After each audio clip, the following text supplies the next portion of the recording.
I can find my way out. Hi hello అందరికీ welcome back to my channel Vani Mallesh 18. ఇదైతే నా daily రొటీనే start అయిపోయింది. ఇక్కడ నేను ఎంత లేట్గా లేద్దామన్నా నాకు కొంచెం తొందరగా మెలకు వస్తుంది, ఇంకా నిద్ర పట్టట్లేదు అనమాట. సో నేను అందుకే ఇంకా మెలకు రాగానే పని అయితే స్టార్ట్ చేసేసిన. ఇప్పుడు 5 అవుతుంది అనుకుంటా. అది కూడా ఈరోజు దీపం పెట్టాలి కదా, ఇంకొంచెం లేట్ అవుతుంది షెల్ఫ్ తుడిచే వరకు అనేసి ఇంకా మెలకు రాగానే మళ్ళీ పడుకోవడానికి ట్రై చేయకుండా ఇంకా తొందరనే లేచేసిన అనమాట. ఇదైతే నా డైలీ రొటీనే స్టార్ట్ అవుతుంది ఇట్లనే. ఫస్ట్ అయితే లోపల ఊడ్చిన తర్వాత బయట ఊడ్చుకుంటాను. ఇంకా ఎక్కువసేపు మిమ్మల్ని వెయిట్ చేయించకుండా తమ్నేల్లో ఏం పెట్టినా ఎందుకు పెట్టినా అది ఏంటి అనేది అయితే ఇప్పుడైతే ఫస్ట్ చెప్తాను. మీరైతే లాస్ట్ వరకు చూడండి, మీకు యూజ్ అవుతుంది. మీకు కాకపోయినా మీ ఫ్యామిలీ మెంబర్స్కో ఫ్రెండ్స్కో ఎవరికొకరికైతే యూజ్ అవుతుంది. చూడకపోయినా అట్లీస్ట్ చూసిన వాళ్ళు చెప్పడానికైనా కూడా. సో అట్లా యూజ్ ఏమన్నా అయితే ఈ వీడియోలో ఇచ్చిన పాట అయినా నచ్చితే ఒక చిన్న లైక్ ఇచ్చి ఛానల్ని సబ్స్క్రైబ్ చేసుకొని సపోర్ట్ చేయండి. అదేంటి అంటే ఫ్యామిలీ ప్లానింగ్ ట్యూబెక్టమీ సర్జరీ అయితే నేను చేయించుకున్నాను. అదేంటి సింపులే కదా, అందరు చేయించుకునేదే కదా, అదో పెద్ద నిర్ణయమా అని కొందరు తీసి పరేయొచ్చు. సో ఈ వీడియోలో చెప్పేది అయితే దీని గురించేను. నాకు ఎంత ఖర్చు అయింది, ఇది చేయించుకున్న తర్వాత నా హెల్త్ ఎలా ఉంది, దీని తర్వాత లావ్ అవుతారంట, నెక్స్ట్ ఇట్లా చేయించుకుంటే గ్యాస్ ప్రాబ్లమ్స్ వస్తాయంట. సో దాని చేయించుకున్న తర్వాత ఎట్లా ఉన్నది అని మా పక్కన వాళ్ళు అడిగిర్రు, ఎట్లా చేస్తారు ఎట్లా ఉన్నది అని కొన్ని డౌట్స్ అయితే ఉన్నాయి. మా ఇంటి పక్కన కూడా కొందరు అడిగిర్రు అనమాట. సో అందుకని నేను ఆల్రెడీ వీడియో చేయాలి అనుకున్నా, బట్ వీళ్ళు కూడా అడిగిర్రు, బట్ ఇంత లేట్ అయిందనమాట. సో దాని గురించి అయితే చెప్తాను. కానీ నిజంగానే ఇది నాకు ఒక పెద్ద నిర్ణయమే అనమాట లైఫ్లో. ఎందుకంటే మనం పుట్టుకతో వచ్చినప్పుడు అన్నీ వస్తాయి, అంటే లైక్ పార్ట్స్ కానీ ఆర్గాన్స్ కానీ అవన్నీ వస్తాయి కదా. కొందరు బ్యాడ్ లక్, కొందరికి కొన్ని మిస్ అయిపోతాయి. సరే దాని గురించి వదిలేద్దాం. సో మనకి పుట్టుకతోనే వచ్చింది, మధ్యలో ఏదైనా పోయింది అంటే ఎవరికైనా బాధ అనిపిస్తుంది. నేను డెంటల్ ట్రీట్మెంట్ తీసుకున్నప్పుడు కూడా ఇంతే ఫీల్ అయినా, ఎందుకంటే నేను 3 పళ్ళు తీయించుకున్నా కాబట్టి. సో నాకు నేను ఎప్పుడు చూసుకోను కూడా, ఒక్కసారి చూసుకున్నాను అంటే నాకు ఏదో లేదు పోయింది అన్న ఫీల్ బాధ అనిపిస్తుంది అనమాట. నేను ఎప్పుడు మౌత్ ఓపెన్ చేసి నాకు నేను అస్సలు చూసుకోలేదనమాట అప్పటి నుంచి ఇప్పటి వరకు కూడా. సో అట్లా బాధ అనిపిస్తుంది. సో ఇప్పుడు కూడా అదేను, పెళ్ళైన తర్వాత ఎంతో ఆశతో ఎంతో క్యూరియాసిటీతో ఎంత ఎగ్జైట్మెంట్తో వెయిట్ చేస్తామో పిల్లల కోసము. అది కూడా మన పుట్టుకతో వచ్చింది. మనం కావాలనుకుంటాము, లేదు అంటే దానికి ఒకటి అడ్డుకట్ట వేస్తాము, అంటే పర్మనెంట్గా కాకుండా టెంపరీగా. బట్ ఇప్పుడు పర్మనెంట్గా పోయింది, మనం కావాలి అనుకున్నా కూడా రాదు, ఫ్యూచర్లో అసలు ఉండదు, లేదు, ఇక దాని గురించి ఆలోచించొద్దు అంటే ఎంత బాధ అనిపిస్తుంది. సో అట్లా ఇంకా కొంచెం ఫీలింగ్ ఉంటుంది అనమాట.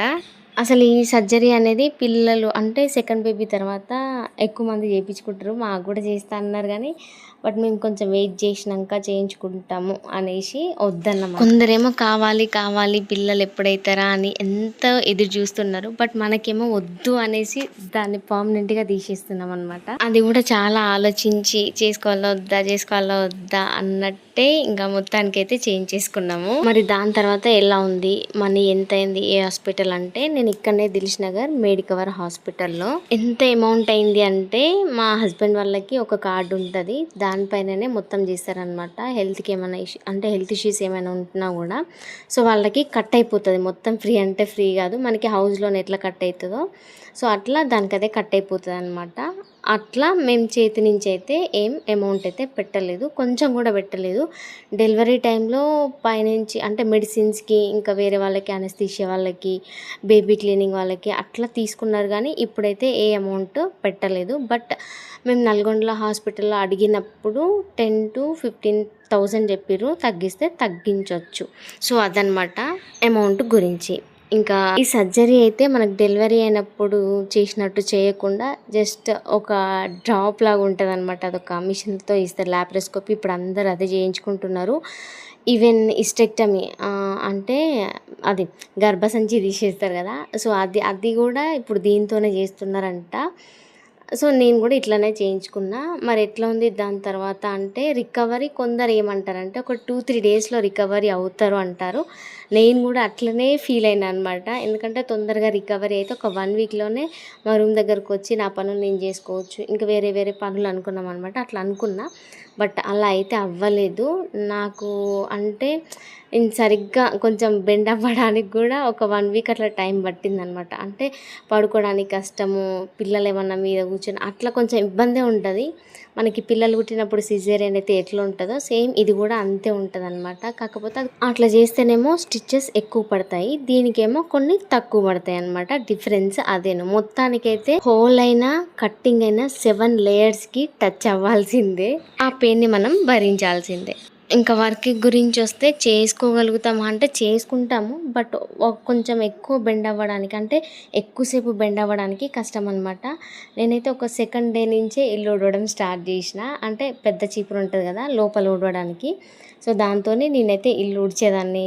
వంట దగ్గర ఏదైనా చిన్న చిన్న అట్లా చేసేదాన్ని అనమాట.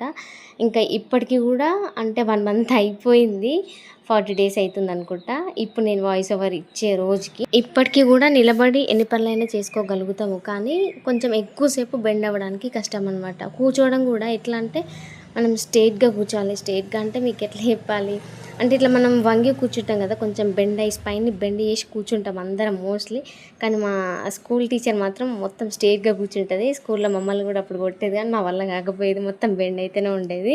సో అదనమాట మ్యాటరు. ఇట్లా స్ట్రైట్గా కూర్చుంటేనేమో నొప్పి ఏం అనిపించదు. అంటే బెండ్ అయ్యి కూర్చున్నప్పుడు కొంచెం బరువు వెయిట్ అనేది పొట్ట మీద పడినట్టు అనిపిస్తుంది కదా, కొంచెం మడత పడినట్టు. అప్పుడు కొంచెం మనకి డిఫరెంట్గా అనిపిస్తుంది. ఎక్కువసేపు కూర్చోలేమన్నమాట. నాకైతే అట్లా అనిపిస్తున్నది, వేరే వాళ్ళకేమో నాకు తెలియదు, కానీ నా ఫీలింగ్ ఇట్లున్నది కాబట్టి మీకు చెప్తున్నా.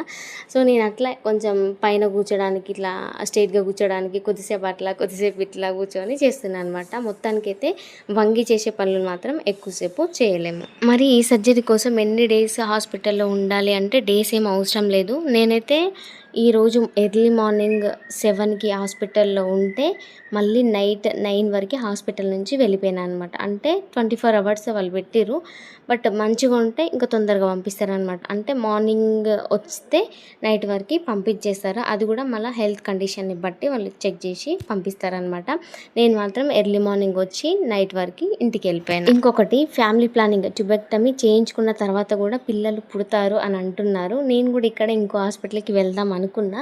బట్ ఇంకొందరు ఏమన్నారంటే ఇక్కడ చేయించుకున్న వాళ్ళకి మళ్ళీ పిల్లలు పుట్టిరంట, సరిగ్గా చెయ్యరు అని.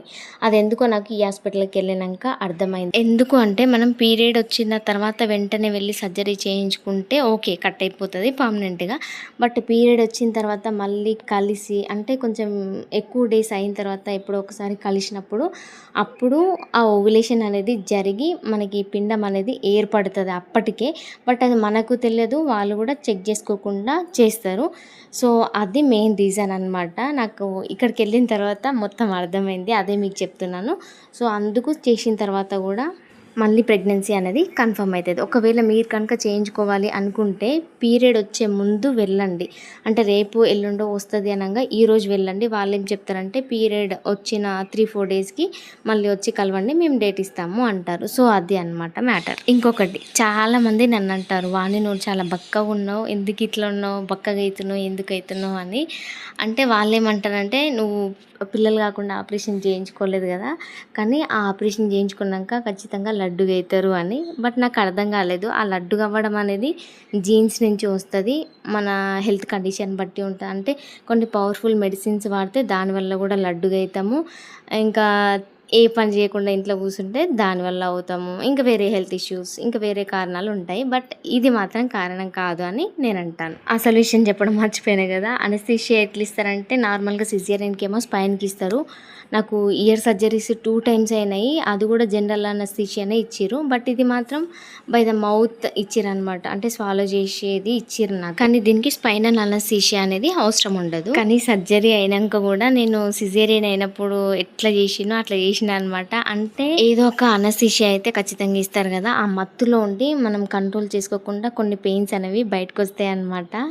నేను సేమ్ ఇట్లనే చేసిన, సిజేరియన్ అప్పుడు ఇట్లనే చేసిన, ఇప్పుడు కూడా ఇట్లనే చేసిన. మా హస్బెండ్ మాత్రం ఫుల్ భయపడిపోయిండు, నొప్పి బాధ అన్ని బయటపడతాయి. సిస్టర్స్ డాక్టర్స్ అమ్మ నీ వల్ల వేరే వాళ్ళకి డిస్టర్బెన్స్ అవుతుంది, ఎందుకు అట్లా చేస్తున్నావు, ఏం కాదో ఫుల్ చెప్పారు అనమాట, విచిత్రంగా చూసుకుంటా. బట్ ఐ కాంట్ కంట్రోల్ అనమాట, అట్లా ఉంటుంది ఆ సిచ్యువేషన్ అనేది.